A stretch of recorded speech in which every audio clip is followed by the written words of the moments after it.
Olá, sejam todos bem-vindos a mais uma aula de História e hoje nós iremos estudar a construção da Sociedade do Ouro. Nós iremos ver algumas características do catolicismo no Brasil entre os séculos 17 e 18. Neste momento nós teremos a formação de irmandades, que tinham o objetivo de promover os santos católicos, e assim nós teremos o desenvolvimento das irmandades da Nossa Senhora do Rosário e São Benedito dos Homens Pretos.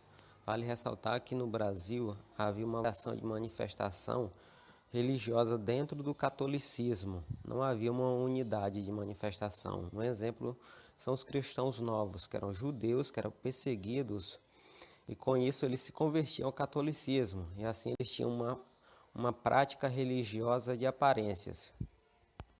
Em Portugal foi estabelecido o Tribunal de Inquisição e o objetivo era investigar e julgar todos os casos de heresias, ou seja, toda conduta que se desviasse da norma católica. Em Portugal, vários judeus foram perseguidos, se tornando o alvo principal do Tribunal de Inquisição. O Brasil representava a possibilidade de viver com mais liberdade, e assim vários judeus e cristãos novos vão se instalar em várias capitanias do Brasil.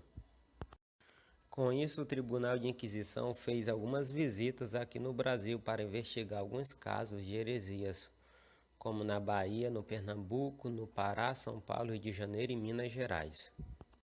Com o final da União Ibérica, onde os portugueses conseguiram se libertar do domínio espanhol, eles sentirão a necessidade de uma reorganização no comércio, pois havia um declínio muito grande do comércio das especiarias lá no Oriente.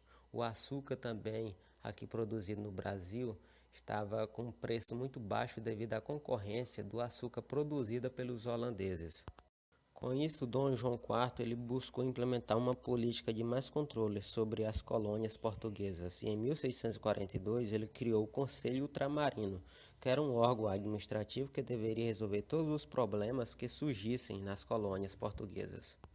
O objetivo principal dos portugueses no Brasil era encontrar ouro, mas como eles não conseguiram de forma imediata, eles vão se dedicar à produção do açúcar, que era bem valorizado também na Europa. Mas no final do século XVII, bandeirantes paulistas que adentraram no interior do Brasil irão encontrar as primeiras jazidas na região de Minas Gerais. A descoberta do ouro no Brasil vai atrair os portugueses, que vão vir aos milhares para cá.